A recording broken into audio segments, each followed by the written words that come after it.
Welcome to all my students in Jaywantrao Sawant Polytechnic Hadapsar.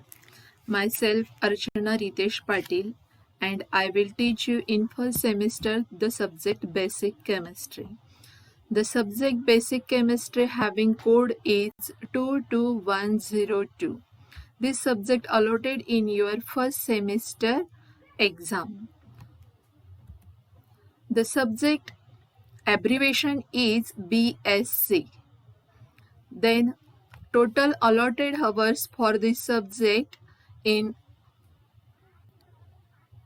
32 hours allotted in 16 weeks. Means what's the 2 theory lectures allotted in per week. The total marks allocated this subject is 35 marks theory exam online conducted by MSBT.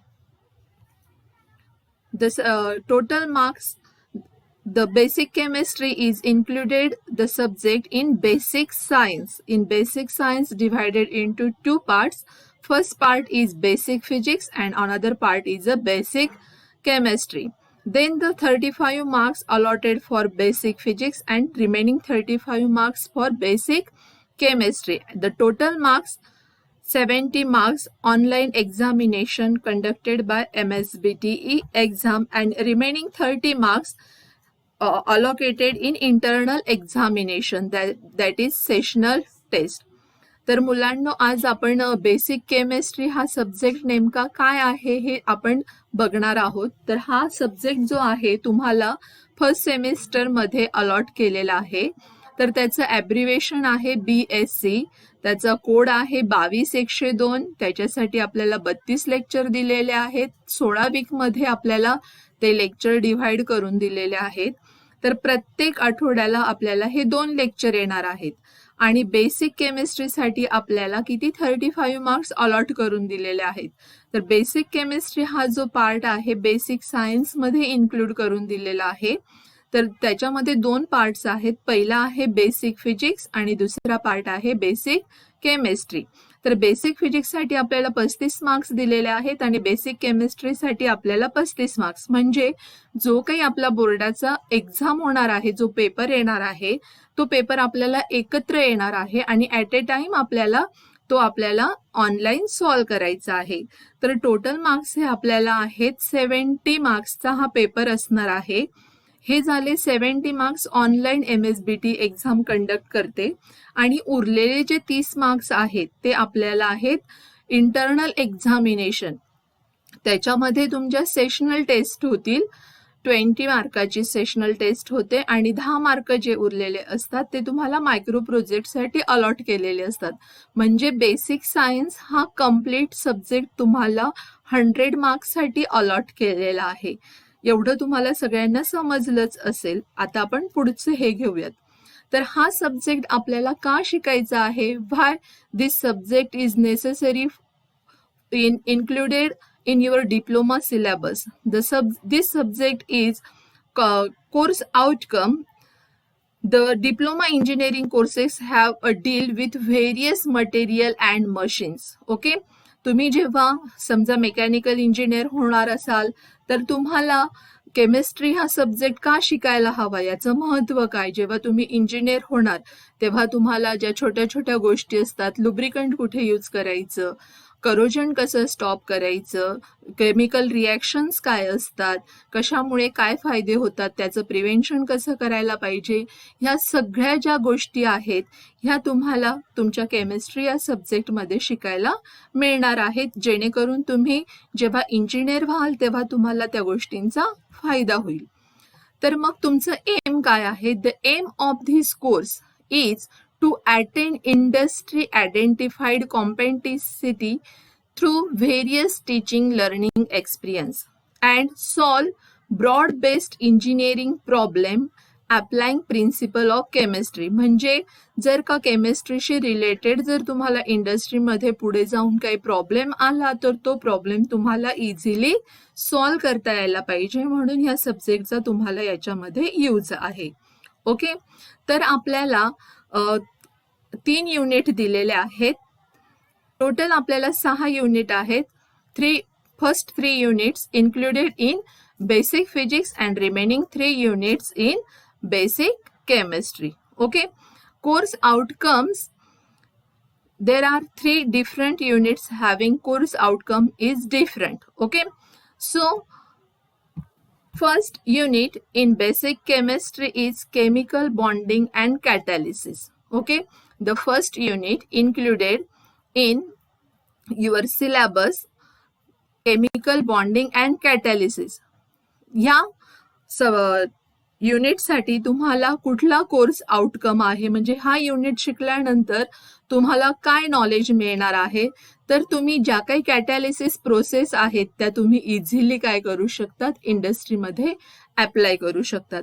पुढचा unit आहे आपला unit number 5. मी unit number 4, unit number 5, unit number 6 का म्हणते आहे, तर पहिले जे 3 युनिट आहेत, युनिट नंबर 1, युनिट नंबर 2, 3, ते आपल्याला बेसिक फिजिक्स मध्ये आहेत आणि उरलेले जे पुढचे 3 युनिट आहेत म्हणजे 4, 5, 6 हे बेसिक केमिस्ट्री मध्ये त्यांनी इन्क्लूड केलेले आहेत, कारण बेसिक केमिस्ट्री हा पार्ट 2 आहे, बेसिक फिजिक्स हा पार्ट 1 आहे.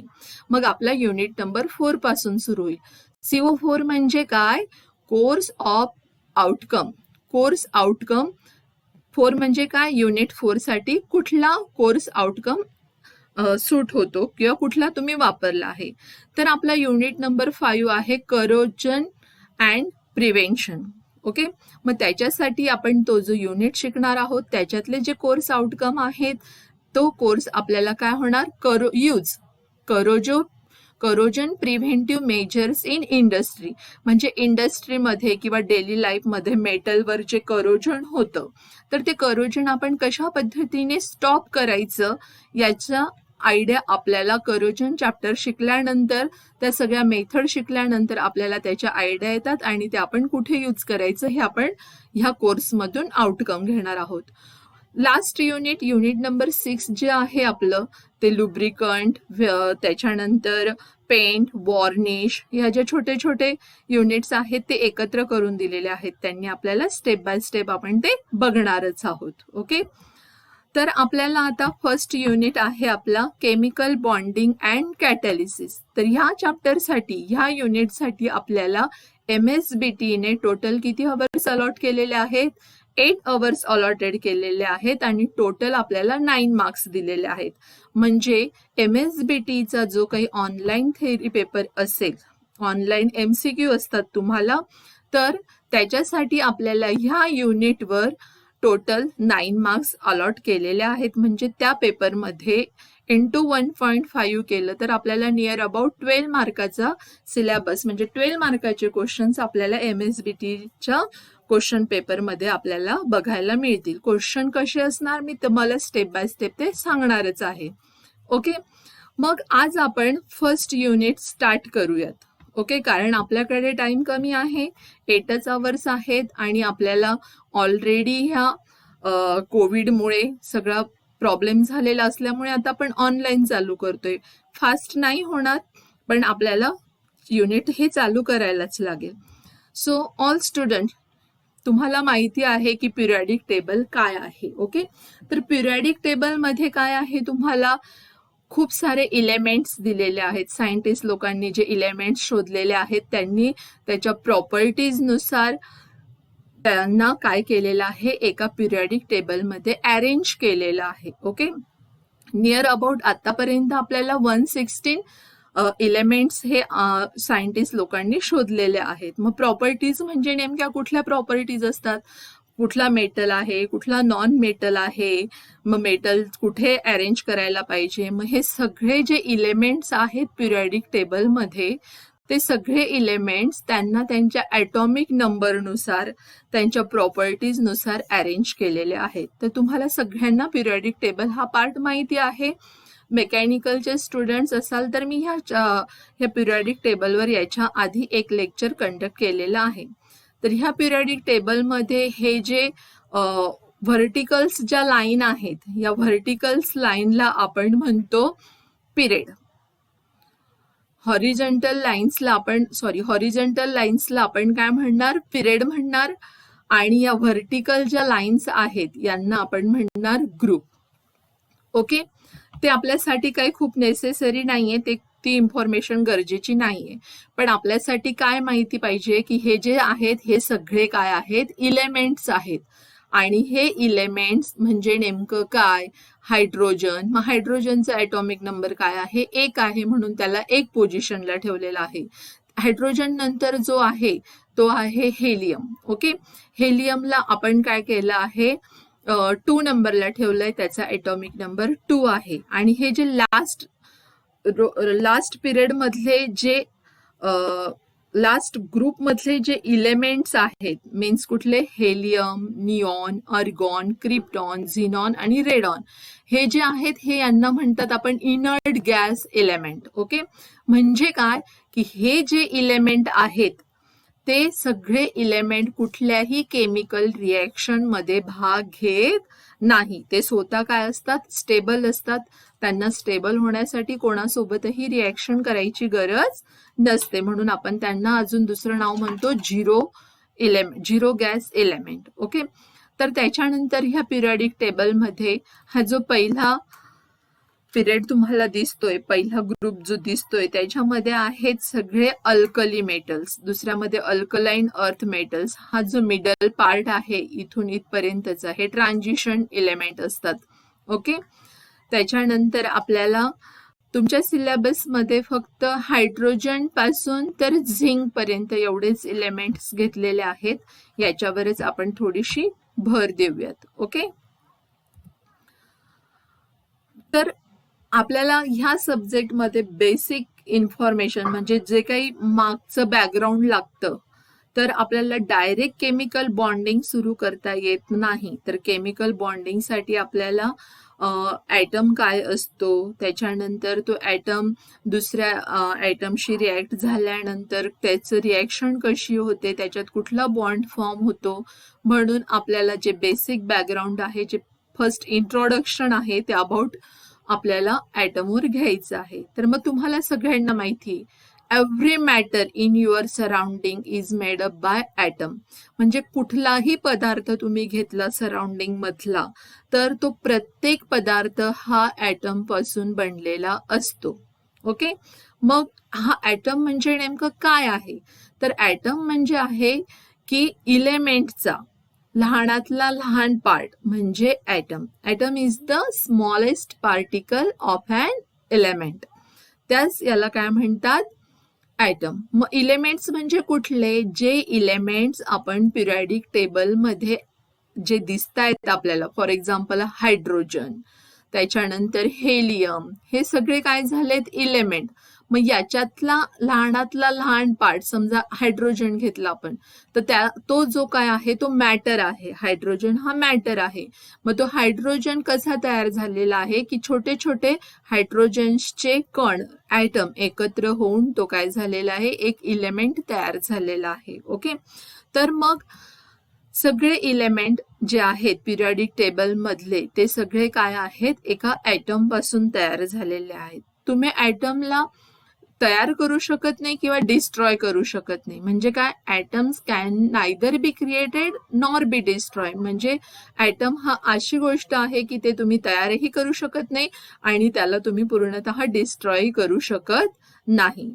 Atoms of an element are identical. आता इथे म्हणजे या प्रॉपर्टीचा अर्थ बघा, जर समजा तुम्ही शुगर क्रिस्टल घेतलं, शुगर घेतली आणि तिला क्रश केली, तर क्रश केल्यानंतर त्याच्या ज्या प्रॉपर्टीज आहेत क्रिस्टलच्या आणि स्मॉलातला स्मॉल जो पार्ट आहे म्हणजे ॲटम, त्याच्या ज्या प्रॉपर्टीज असतील त्या आयडेंटिकल असतील. मीन्स व्हॉट, मोठा क्रिस्टल जो आहे त्याची टेस्ट स्वीट असणार आहे, छोटा पार्टिकलची टेस्ट सुद्धा स्वीट असणार आहे.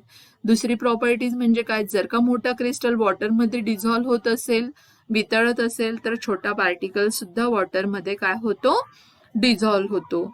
जर मोठ्या क्रिस्टलचा कलर व्हाईट असेल, पार्टिकल्सचा, ॲटम्सचा सुद्धा कलर काय असणार आहे, व्हाईट असणार आहे. मग ह्या काय झाल्या, आयडेंटिकल म्हणजे सेम प्रॉपर्टीज असतात. Atoms of element are identical म्हणजे इलेमेंट्सचा जो ॲटम असतो त्याच्या सगळ्यांच्या प्रॉपर्टीज काय असतात, आयडेंटिकल असतात. दुसरं, atom take part in chemical reaction. Atoms काय करतो, केमिकल रिॲक्शन मध्ये भाग घेतो. ओके, एक हायड्रोजन ॲटम दुसऱ्या हायड्रोजन ॲटम सोबत कंबाईन झाला तर काय तयार होतो? H2 गॅस तयार होतो. हे जस्ट मी तुम्हाला एक्झाम्पल दिलंय.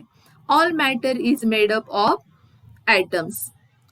प्रत्येक मॅटर हा ॲटम्स पासून बनलेला असतो and every atoms having a specific mass and volume.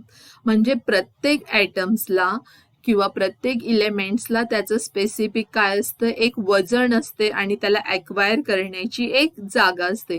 For example घेऊयात डस्टर. ओके, डस्टरला काय आहे? एक स्पेसिफिक शेप आहे, स्क्वेअर शेपमध्ये असणार आहे तो. तुम्ही कुठेही त्याला ठेवला तर तो त्याची तेवढी जागा काय करतो? व्यापतो. म्हणजे त्याला तेवढी जागा लागते आणि त्याचं काय असणार आहे? स्पेसिफिक व्हॉल्यूम म्हणजे स्पेसिफिक त्याचं मास असणार आहे, वजन असणार आहे. तसंच another example, for example mobile. Okay, मोबाईलला एक स्पेसिफिक आकार आहे, त्याला त्याचं स्पेसिफिक वजन आहे आणि तो काय आहे? एक मॅटर आहे आणि तो ॲटम पासून बनलेला आहे. ओके, मग आपल्याला ॲटॉमिसिटी पुढचा पार्ट आहे आपला इंट्रोडक्शन मध्ये येणार आहे. ॲटॉमिसिटी. ॲटॉमिसिटी म्हणजे काय? जर का एखाद्या मॉलिक्यूलमध्ये नंबर ऑफ ॲटम्स एकत्र आल्यानंतर काय तयार होतो? मॉलिक्यूल तयार होतो. जर का अनेक ॲटम्स एकत्र आले तर तो काय तयार करतो? मॉलिक्यूल तयार करतो. मग त्या मॉलिक्यूलमध्ये किती ॲटम्स आहेत त्याच्यानुसार त्यांची काय ठरते? ॲटॉमिसिटी. मग ॲटॉमिसिटीची डेफिनेशन काय येणार? The number of atoms present in molecule is called as a atomicity. म्हणजे एका मॉलिक्यूलमध्ये जेवढे नंबर ऑफ ॲटम्स आहेत त्याच्यानुसार त्या मॉलिक्यूलची काय ठरते? Atomicity. There are types of atomicity. There are three main types. First is monoatomic. If molecule contains only one atom is present. Okay, only one atom is present in molecule, that is called as a monoatomic. Means for all inert gas element, last period मध्ये जे elements आहेत periodic table मध्ये, जे last आपण period बघितला vertically, त्याच्यामध्ये जेवढे elements आहेत ते सगळे काय आहेत? मोनोॲटॉमिक. मोनोॲटॉमिक का? कारण ते कुठल्याही ॲटॉम सोबत रिॲक्शन करत नाही, एकत्र येत नाहीत, कारण ते स्वतः स्टेबल असतात. म्हणून त्यांना आपण म्हणतो की ते झिरो गॅस एलिमेंट आहेत आणि ते एव्हरी टाइम सिंगल असतात. मोनो म्हणजे वन, म्हणून त्यांना आपण म्हणतो मोनोॲटॉमिक. मग मोनोॲटॉमिक कुठले कुठले आहेत? Helium, neon, argon, krypton, xenon आणि रेडॉन. तुम्हाला MSBTच्या एक्झाम मध्ये क्वेश्चन विचारलेला असतो. Identify the following elements which is monoatomic आणि तुम्हाला वेगवेगळे एक्झाम्पल्स दिलेले असतात. तर त्याच्यामध्ये तुम्हाला यापैकी कुठलं तरी एक एक्झाम्पल्स दिलेलं असेल तर तुम्ही याच्यावर क्लिक करायचं आहे आन्सर. ओके, किंवा दुसऱ्या टाईपचा क्वेश्चन तुम्हाला असा असे ऑप्शन दिले जातील. Option A helium, option B neon, option C argon and option 4 is all of the above. मग ह्या केसमध्ये तुम्ही कोणाला सिलेक्ट करणार? All of the above. दुसरा टाईप आहे ॲटॉमिसिटीचा डायॲटॉमिक. डाय म्हणजे काय? टू. डाय म्हणजे टू. जर एखाद्या मॉलिक्युल्स मध्ये दोन ॲटम्स असतील, if molecule contains two atoms are present is called as a diatomic.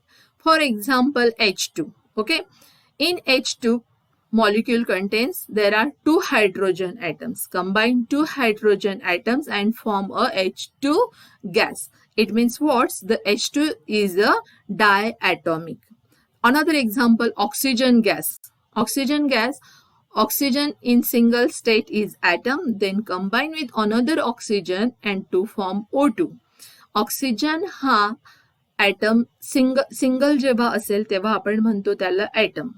मग असा एक ॲटम ऑक्सिजनचा दुसऱ्या ऑक्सिजन ॲटम सोबत जेव्हा एकत्र येतो तर त्याचा काय तयार होतो? मॉलिक्यूल तयार होतो. मग काय तयार झालं आता आपल्या इथे? O2 हा मॉलिक्यूल तयार झाला. मग ह्या मॉलिक्यूलमध्ये किती ऑक्सिजनचे ॲटम आहेत? 2 ऑक्सिजनचे ॲटम आहेत, बरोबर. मग 2 ऑक्सिजनचे ॲटम आहेत म्हणजे आपण याला काय म्हणणार? डायॲटॉमिक. ओके, डाय म्हणजे 2. Same Cl2 HCl. आता HCl मध्ये काय आहे, 1 hydrogen atom and another is a chlorine atom. Cl here mention chlorine symbol. Cl having symbol is a chlorine. Okay, placed in periodic table at a 17th position, having atomic number is 17. The hydrogen atom combined with chlorine atom by ionic bond. आता हे जे bond आहे ते आपण पुढे शिकणारच आहोत. तर मग काय तयार झाला, HCl. मग HCl मध्ये किती ॲटम्स आहेत, एक हायड्रोजनचा आणि एक Clचा, म्हणजे झाले 2. याला काय म्हणायचं, डाय ॲटॉमिक. आले लक्षात. Same for try atomic. If the molecule contains 3 atoms are present, then it is called as a triatomic. Tri म्हणजे 3.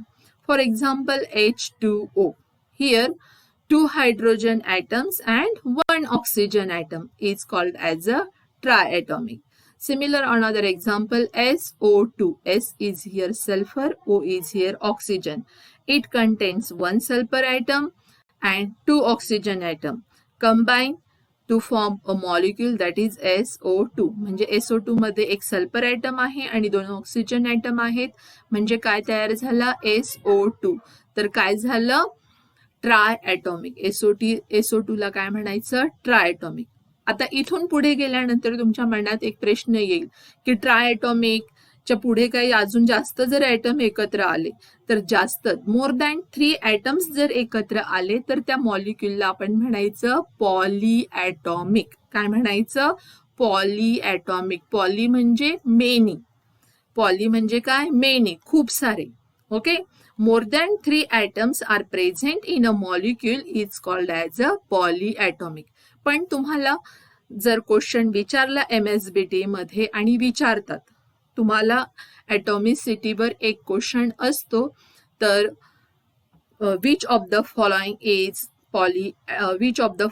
इज ट्राय ॲटॉमिक, आणि तुम्हाला ऑप्शन्स दिलेले असतील. Option A H2, option B Ne, option 3 AR and option 4 is H2O. मग त्या केसमध्ये तुम्हाला तिथे आन्सर टिक करता यायला पाहिजे, H2O इज अ ट्रायॲटॉमिक.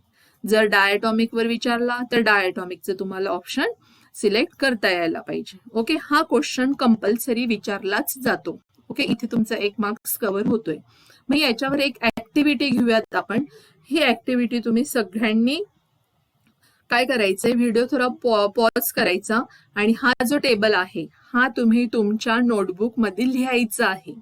आणि याच्यामध्ये तुम्ही काय करायचं आहे, हा होमवर्क आहे आजचा. ओके, हा आजचा होमवर्क तुम्ही हा टेबल कम्प्लीट करायचा, याचा फोटो काढायचा आणि मला माझ्या पर्सनल व्हॉट्सअपवर सगळ्यांनी युअर रोल नंबर, तुमचा रोल नंबर आणि क्लास सहित मेन्शन करायचं. फॉर एक्झाम्पल, एखादा विद्यार्थी FYME1 क्लासमध्ये आहे आणि त्याचा रोल नंबर आहे 20 आणि त्याचं नाव, तर मला तसं मेन्शन करायचं, FYME1 roll number and name of the student, असं वरती एका पेजवर लिहायचं, खाली त्याच्या इथे टेबल लिहायचा, याचं आन्सर लिहायचं आणि तो मला फोटो सेंड करायचा.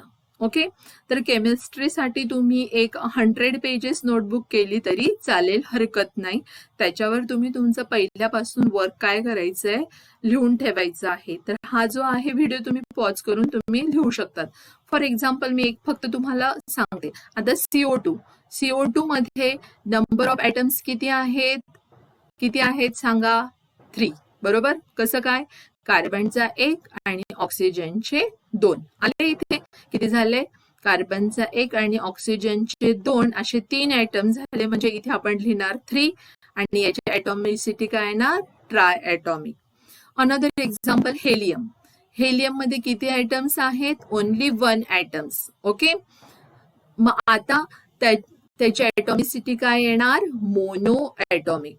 जेव्हा तुम्हाला सिम्बॉल मध्ये कन्फ्युजन होत असेल, काही विद्यार्थ्यांना असं वाटत असेल H म्हणजे हायड्रोजन आणि E म्हणजे काय असेल, तर असा जेव्हा तुम्हाला प्रॉब्लेम आला की पटकन काय करायचं, पिरियॉडिक टेबलची स्लाइड ओपन करायची आणि पिरियॉडिक टेबलच्या स्लाइड मध्ये सिम्बॉल बघायचा. ओके, मोस्टली इलेमेंट लिहिताना जर का 2 अक्षरात असेल, बरोबर, जर एखादा इलेमेंट हा 2 अक्षरांमध्ये 2 लेटर्समध्ये जर ते तुम्हाला शो करत असतील तर पहिलं लेटर हे कॅपिटल असतं आणि दुसरं लेटर हे स्मॉल असतं. इथे तुम्हाला हेलियमचं हे एक एक्झाम्पल आहे. जर समजा हा सीओच्या ऐवजी जर त्यांना कोबाल्ट लिहायचं असतं तर हा जो आहे ओ हा काय असता स्मॉल राहिला असता. ते आपण पुढे शिकणारच आहोत. सीओ म्हणजे काय झालं इथे कार्बन मोनॉक्साईड. कार्बन एक सिंगल ॲटम आहे आणि ऑक्सिजन हा सिंगल ॲटम आहे. मग हे दोघं काय झालेले आहेत एकत्र आलेले आहेत.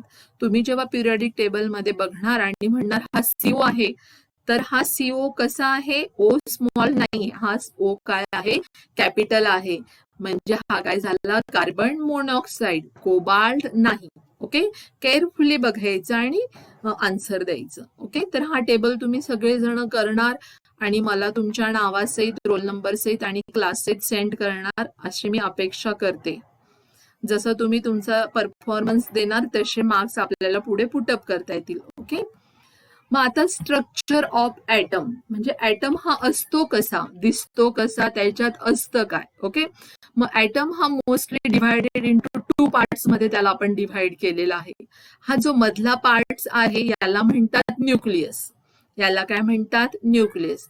आणि त्याच्या अवतीभोवती हे जे सर्कल्स आहेत, हे जे ब्ल्यू लाईन्स जे तुम्हाला सर्कल दिसत आहेत त्याला म्हणतात ऑर्बिट किंवा shell. Okay, atoms divided into 2 different parts. First is nucleus and another is a orbit. The orbit revolve around the nucleus. Orbit कसा आहे, ऑर्बिट आहे न्यूक्लियसच्या अवतीभोवती काय होतंय रिव्हॉल्व होतंय, फिरतंय.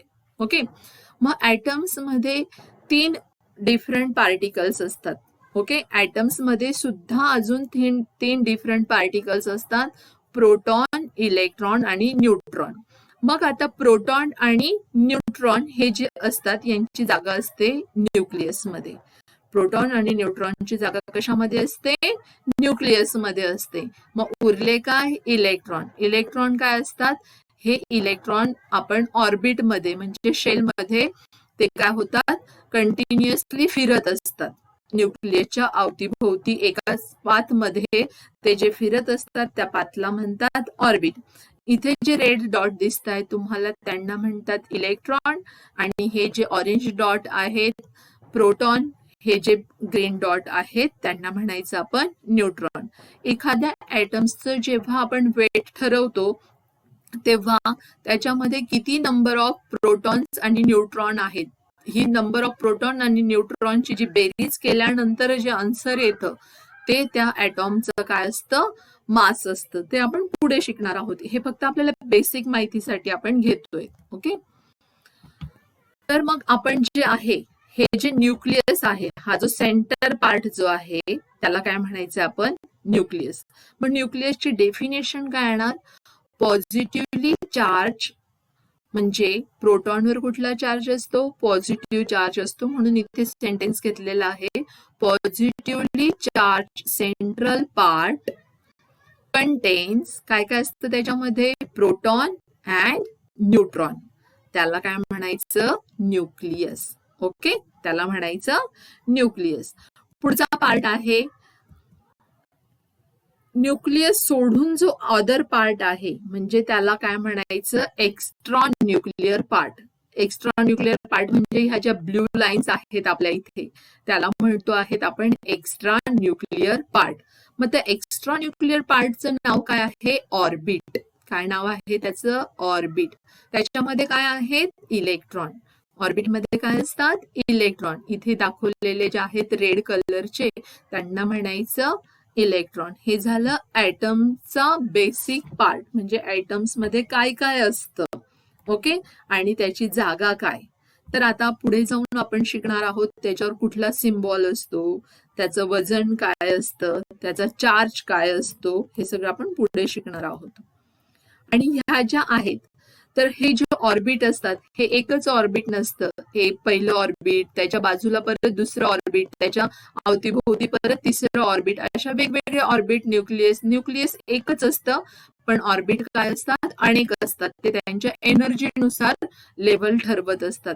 जो न्यूक्लियसच्या जवळचं जे ऑर्बिट असेल पहिलं ऑर्बिटची एनर्जी लेव्हल वेगळी, त्याच्या पुढचं जे ऑर्बिट असेल त्याची एनर्जी लेव्हल वेगळी. म्हणजे पहिल्या राऊंड मध्ये इलेक्ट्रॉनला फिरायला कमी एनर्जी लागते, त्याच्यावर पुढचं जर मोठं राऊंड घेतलं तर जास्त एनर्जी लागते, त्याच्या पुढे अजून मोठं राऊंड असेल तर त्या इलेक्ट्रॉनला एक सर्कल कंप्लीट करण्यासाठी जास्त एनर्जी लागेल. तर याला काय म्हणतात, एनर्जी लेव्हल्स. ओके, हे काय होत आहेत, आता इलेक्ट्रॉन मूव्ह होत आहेत. हे तुम्हाला इलेक्ट्रॉन मूव्ह कसे होतात ऑर्बिटमध्ये ते दिसतंय.